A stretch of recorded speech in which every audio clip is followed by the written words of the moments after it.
Mon frère a vu David Jérémia être personnellement averti par Jésus, et il a donné l'une des descriptions les plus claires de l'enfer à ce jour. Voici son témoignage: Je suis Harold Harry Thompson, un homme de 72 ans. Je m'appelle Harold Harry Thompson, un ingénieur automobile à la retraite de 72 ans. Ma vie a toujours été guidée par la logique, la science et la raison. Les questions spirituelles ne m'ont jamais intéressé. Je n'aurais jamais imaginé qu'à cet âge, quelque chose se produirait pour briser complètement ces fondements.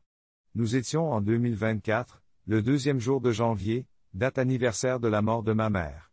10 ans s'étaient écoulés depuis que nous l'avions perdue. Contrairement à moi, ma mère était profondément croyante. Le christianisme était la pierre angulaire de sa vie. Elle priait tous les matins et lisait la Bible tous les soirs. J'ai toujours trouvé sa dévotion pittoresque, la respectant par amour, mais ne la prenant jamais au sérieux. Cette nuit-là, je me suis senti différente en marchant. J'ai ressenti un étrange malaise à l'approche de sa tombe. L'air froid me transperçait et l'obscurité enveloppait tout comme un manteau étouffant. Lorsque j'ai atteint sa tombe, des souvenirs d'elle me sont revenus en mémoire. Ils étaient vifs et accablants, comme un film qui défilait devant mes yeux. Puis c'est arrivé, pour des raisons que je ne peux expliquer. J'ai ressenti un étrange malaise en m'approchant de sa tombe. L'air froid m'a transpercé et l'obscurité a tout enveloppé comme un manteau étouffant. Lorsque j'ai atteint sa tombe, des souvenirs d'elle ont refait surface. Vifs et accablants, comme un film qui se déroule devant mes yeux. Puis c'est arrivé, pour des raisons que je ne peux expliquer. Je me suis agenouillé et j'ai essayé de prier pour la première fois de ma vie. Les mots me semblaient étrangers, comme s'ils n'étaient pas les miens. Soudain, ma tête a tourné et mon cœur a violemment battu dans ma poitrine. Mes genoux ont fléchi et je me suis effondré sur le sol. Un silence étouffant m'a enveloppé, m'attirant dans sa froideur. Accueillir ce moment a tout changé. Ce que j'ai vécu ensuite a défié toute logique et toute raison, les principes mêmes sur lesquels j'avais bâti ma vie. Alors que je m'agenouillais près de la tombe de ma mère, un poids insupportable s'est abattu sur moi, comme si je portais le fardeau du monde entier. Mon cœur s'emballait, chaque battement résonnant comme une cloche. J'ai senti un poids insupportable s'abattre sur moi alors que je m'agenouillais près de la tombe de ma mère. Le silence autour de moi était assourdissant, et une immobilité pesante semblait annoncer quelque chose d'inquiétant. Puis, un bourdonnement bas et chuchotant a commencé à emplir l'air. J'ai d'abord cru qu'il s'agissait simplement du vent qui se faufilait entre les pierres tombales, mais ce n'était pas le cas. On aurait dit des voix, un cœur sinistre parlant dans un. J'ai senti un frisson me parcourir l'échine. Le silence autour de moi était assourdissant. Je sentais que quelque chose de sinistre se profilait à l'horizon. Puis, un bourdonnement grave, semblable à un chuchotement, a envahi l'air. J'ai d'abord cru que c'était le vent qui me jouait des tours, mais ce n'était pas le cas. On aurait dit des voix, un cœur inquiétant qui s'exprimait dans une langue incompréhensible.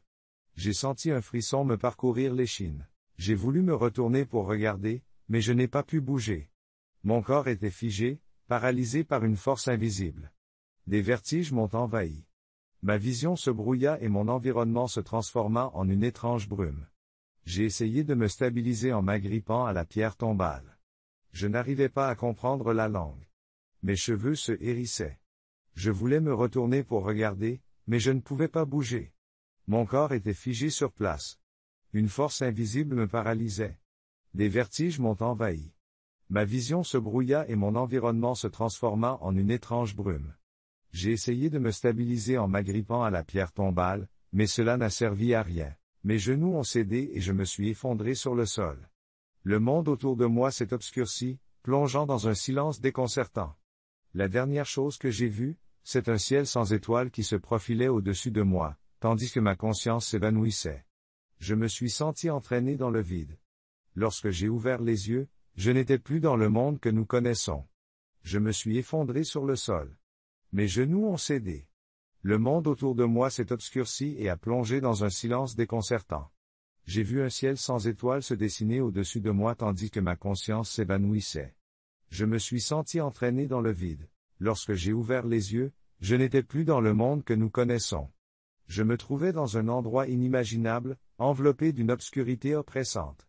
Il ne s'agissait pas d'une simple absence de lumière, mais d'une force tangible qui me pressait, me consumait. Ces ténèbres semblaient vivantes, déterminées à piéger mon âme pour toujours. En regardant autour de moi, J'ai réalisé que j'étais à l'intérieur d'une structure organique grotesque. J'ai d'abord cru qu'il s'agissait d'une caverne, mais les murs qui m'entouraient palpitaient et semblaient respirer. J'ai vu qu'ils ressemblaient à de la chair, avec des veines qui serpentaient et des muscles qui tressaillaient de vie. C'était comme si j'avais été avalé par un énorme corps humanoïde allongé dans Eternal. J'ai tout de suite été frappé par la structure organique. J'ai d'abord cru qu'il s'agissait d'une caverne, mais les murs autour de moi palpitaient et semblaient respirer. En y regardant de plus près, j'ai vu qu'elle ressemblait à de la chair, avec des veines qui serpentaient et des muscles qui tressaillaient de vie. C'était comme si j'avais été avalé par un énorme corps humanoïde allongé dans une immobilité éternelle. Une force invisible m'entraîna vers l'avant dans un tunnel sinueux. Il tournoyait et descendait en spirale, un tourbillon m'entraînant dans un abîme insondable. La puanteur de l'air était insupportable, un mélange rance d'eau usée, de chair brûlée et de pourriture. Elle s'accrochait à mes sens, m'empêchant de penser à quoi que ce soit d'autre. Une force invisible m'attirait vers l'avant dans un tunnel tortueux. Il tournoyait et descendait en spirale, un tourbillon m'entraînant dans un abîme insondable. La puanteur de l'air était insupportable. C'était un mélange rance d'eau usée, de chair brûlée et de pourriture. Elle s'accrochait à mes sens, m'empêchant de penser à quoi que ce soit d'autre. Chaque respiration se heurtait à mes poumons comme des éclats de verre. Puis vinrent les voix. Je n'avais jamais rien entendu de tel. C'étaient des cris d'agonie, des gémissements gutturaux et des baleines de regret désespérés. Elles se superposaient les unes aux autres, créant une cacophonie de désespoir. Ils étaient entrecoupés de rires moqueurs et sinistres. Des entités sombres semblaient se moquer de moi. Chaque respiration était comme une lame tranchante contre mes poumons. Les voix n'étaient pas naturelles, un mélange de cris d'agonie, de gémissements gutturaux et de baleines de regret désespérés. Elles se superposaient les unes aux autres, créant une cacophonie de désespoir.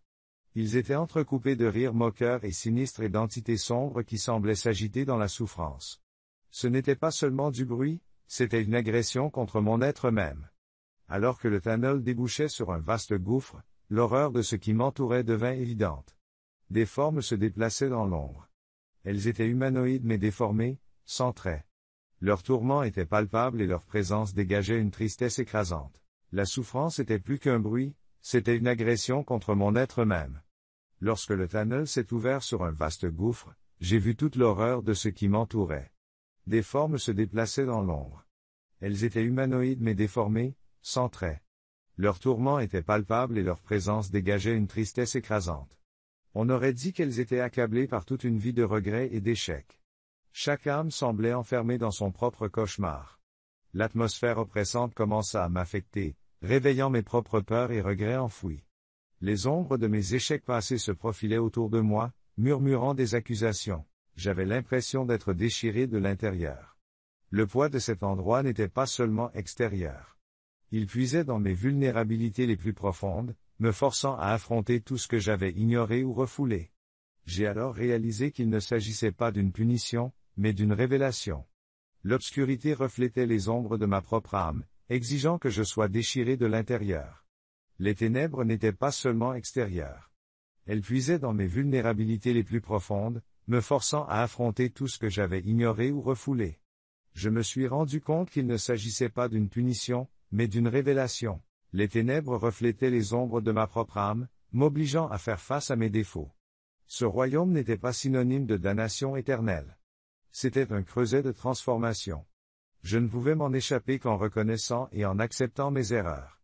Accroché à cette prise de conscience, j'ai commencé à me concentrer sur une faible chaleur au fond de moi. Un souvenir a fait surface, un moment fugace d'amour, de gentillesse et de connexion. J'ai fait face à mes défauts. Ce royaume n'était pas celui de la damnation éternelle. C'était un creuset de transformation. Je devais reconnaître et accepter mes erreurs pour m'en sortir. Je me suis concentré sur une faible chaleur au fond de moi. Un souvenir est remonté à la surface, un moment fugace d'amour, de gentillesse et de connexion dans ma vie. Je m'y suis accroché. L'obscurité oppressante a commencé à s'estomper. Les voix se sont tues et j'ai senti une étincelle de lumière grandir en moi. Ce n'était pas seulement de la survie, c'était de la rédemption. J'ai compris que, quelle que soit la profondeur des ténèbres, la lumière et l'amour avaient toujours le pouvoir de les vaincre. Le voyage. Ma vie était oppressante, mais j'ai tenu bon. Les voix se sont éloignées et j'ai senti une étincelle de lumière grandir en moi. Ce n'était pas seulement de la survie, c'était de la rédemption. J'ai compris que, quelle que soit la profondeur des ténèbres, la lumière et l'amour avaient toujours le pouvoir de les vaincre. Le voyage n'était pas terminé, mais j'avais maintenant la force de continuer. Je me suis abandonné à la lumière, la laissant me guider vers ce qui m'attendait. Lorsque j'ai atteint le bout du tunnel, je me suis effondré sur le sol. Mais le sol n'était pas solide.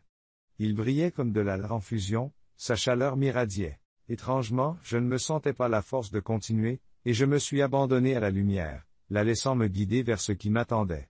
Lorsque j'ai atteint le bout du tunnel, je me suis effondré sur le sol. Le sol n'était pas solide, il brillait comme de la lave en fusion, sa chaleur m'irradiait. Je ne la sentais pas sous mes pieds ni autour de moi.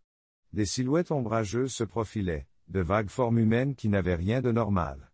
Certaines étaient en décomposition, leur peau pendait en lambeaux. D'autres étaient sans visage, leurs traits effacés comme par quelque chose d'impie. Parmi ces silhouettes se déplaçaient des entités plus sombres, des êtres inhumains et squelettiques. J'ai vu une rivière de feu, un paysage sonore de tourments. J'ai vu des visages dans les flammes, hurlant, se contorsionnant dans l'agonie. Des chaînes reliant des silhouettes squelettiques les entraînaient dans les profondeurs enflammées. Il ne s'agissait pas de formes humaines normales. Certains étaient en décomposition, leur peau pendait en lambeaux. D'autres étaient sans visage, leurs traits effacés.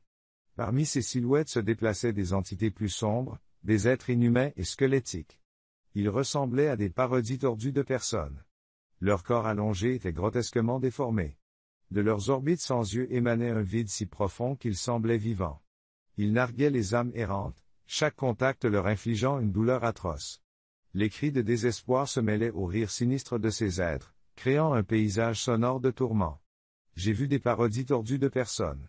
Leurs corps allongés étaient grotesquement déformés, avec des orbites sans yeux d'où émanait un vide si profond qu'ils semblaient vivants. Ils narguaient les âmes errantes, chaque contact leur infligeant une douleur atroce. Les cris de désespoir se mêlaient aux rires sinistres de ces êtres, créant un paysage sonore de tourments. J'ai vu une énorme rivière de feu, dont les courants étaient chargés d'une énergie malveillante. Mais les flammes n'étaient pas ordinaires. En m'approchant, j'ai remarqué que des visages hurlaient dans le brasier, se contorsionnant dans l'agonie. Des chaînes liaient des silhouettes squelettiques, les entraînant dans les profondeurs enflammées. J'ai vu un paysage sonore de tourments. Une énorme rivière de feu dont les courants étaient chargés d'une énergie malveillante. Les flammes n'étaient pas ordinaires. En m'approchant, j'ai vu des visages hurler dans le brasier. Des silhouettes squelettiques attachées par des chaînes les traînaient dans les profondeurs enflammées. D'autres étaient attachés par des chaînes de fer noir. Ils attendaient d'être jetés dans les eaux bouillonnantes par d'obscurs tourmenteurs. Les scènes étaient brutales. La souffrance était inimaginable. J'étais submergé de questions. Pourquoi suis-je ici? Quel est cet endroit? Mais aucune réponse ne m'est parvenue. Seul le poids étouffant du désespoir s'accrochait à moi. J'étais confronté à une rivière de feu qui s'étendait devant moi, vaste et menaçante. Les flammes déferlaient comme des vagues vivantes, s'élevant dans les airs. Au milieu des flammes, des silhouettes squelettiques se tordaient dans un tourment éternel.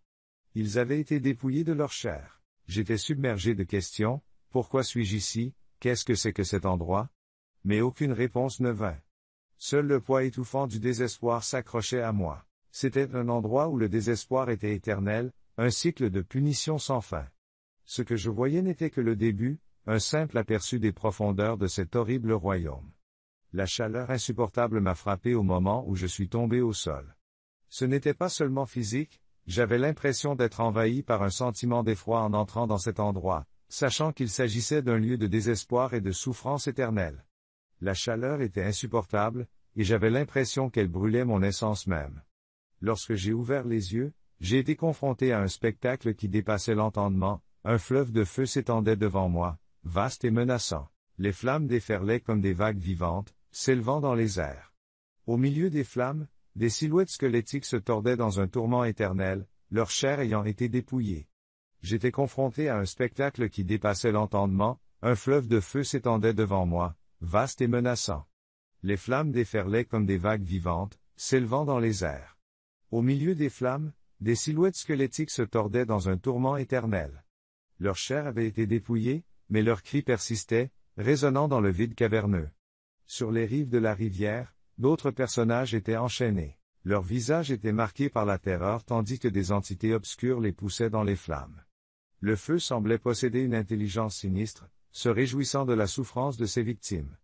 Les visages des flammes, tordus par l'agonie, me fixaient. Leurs yeux étaient écarquillés par la peur, leurs bouches bloquées dans des cris sans fin.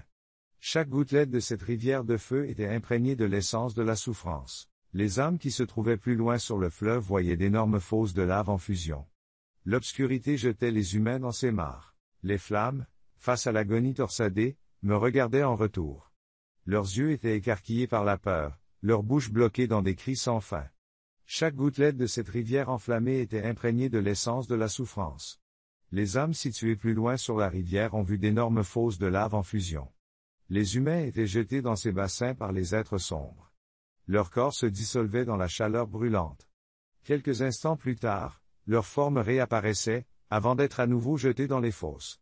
Ce cycle grotesque se répétait sans fin, une boucle infinie d'agonie. Près de l'une de ces fosses, une jeune femme a attiré mon attention. Elle avait les yeux écarquillés de terreur devant l'une de ces entités. J'ai vu des êtres dont les corps se dissolvaient dans la chaleur brûlante. Quelques instants plus tard, leur forme réapparaissait, avant d'être rejetée dans les fosses. Ce cycle grotesque se répétait sans fin, une boucle infinie d'agonie. Près de l'une de ces fosses, une jeune femme a attiré mon attention. Ses yeux étaient écarquillés de terreur quand l'une des entités l'a saisie par le bras et l'a projetée dans les profondeurs en fusion. Son cri a transpercé le tissu même de mon être. C'était un son si déchirant qu'il semblait traverser mon âme. Je regardais son corps fondre, pour se reformer quelques instants plus tard, et le cycle recommença. Au loin, j'ai vu une structure colossale. Je l'ai saisie par le bras et l'ai jetée dans les profondeurs en fusion. Son cri a transpercé le tissu même de mon être.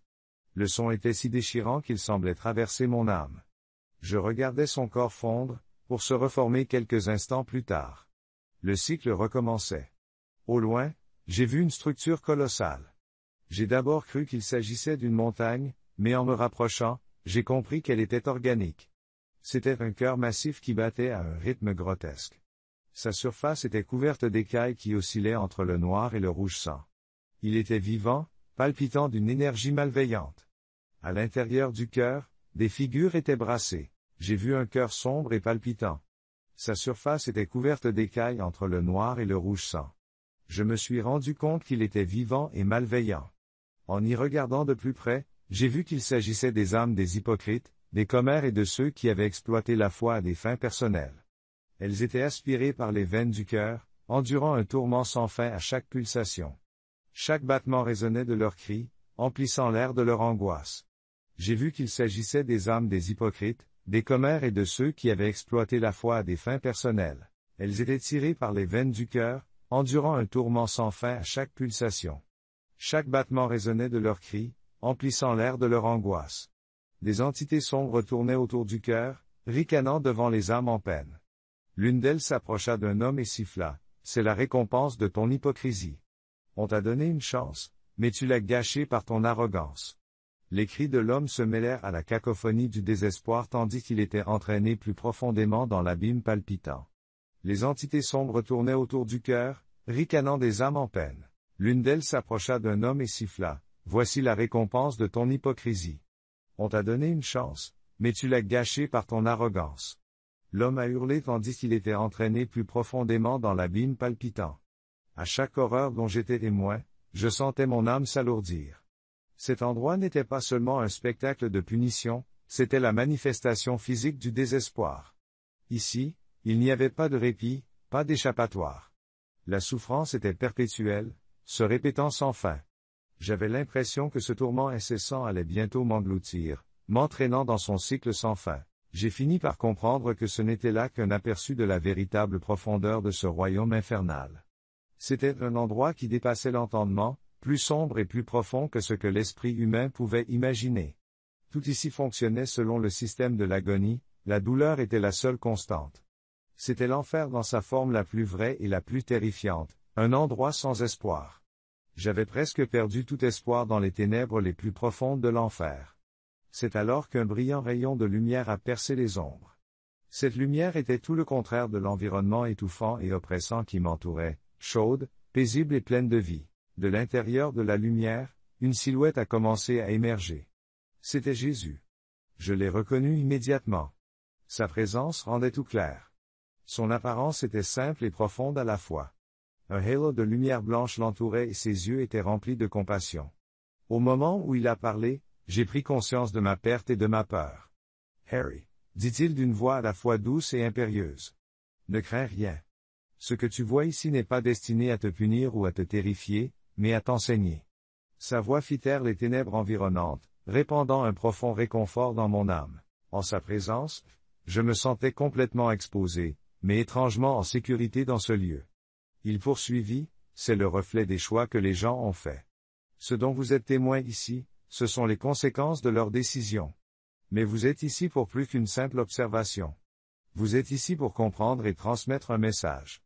Tandis que Jésus parlait, les cris des damnés s'estompaient et toute mon attention était attirée sur lui. Beaucoup ont oublié l'essence de la foi, a-t-il dit. Trop nombreux sont ceux qui donnent la priorité au gain personnel plutôt qu'à la diffusion de l'amour de Dieu. La religion est devenue un outil de commerce, de popularité et d'influence. La foi a été remplacée par la superficialité. Il s'est arrêté un instant, comme s'il supportait le poids de ses propres mots, puis il m'a regardé directement. Il a dit que certains leaders, comme David Jérémia, diluent leurs messages et leurs enseignements. Ils effleurent la surface, mais ne parviennent pas à atteindre les profondeurs de l'âme. La popularité et les médias ont pris le pas sur la véritable profondeur spirituelle. Cela érode la sincérité et pousse les gens à s'enfoncer davantage dans le vide. Sa critique était choquante et donnait à réfléchir lorsqu'il s'adressait à quelqu'un comme David Jérémia, une figure vénérée. C'était inattendu, mais ses paroles sonnaient justes. Harry a parlé avec une clarté sans équivoque, cette expérience est destinée à vous réveiller, à réfléchir à vos choix, à approcher les autres avec foi et amour, et à ne jamais oublier ce que vous avez vu. La vraie foi réside dans la profondeur, la simplicité et la sincérité. Alors que sa forme se fondait à nouveau dans la lumière et disparaissait, les ténèbres de l'enfer m'envahirent à nouveau, mais cette fois-ci, je n'étais pas seul.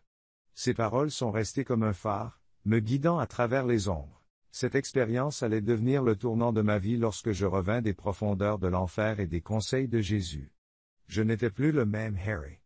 La dure réalité de cet endroit sombre, combinée au message profond qu'il m'a transmis, m'a fait comprendre que ma vie avait besoin d'une transformation complète. Alors que j'avais une foi inébranlable en la science, je cherche désormais un sens à la fois dans le matériel et dans le spirituel. Pendant la majeure partie de ma vie, j'ai rejeté la foi comme une simple superstition, considérant les idées religieuses comme des contes naïfs.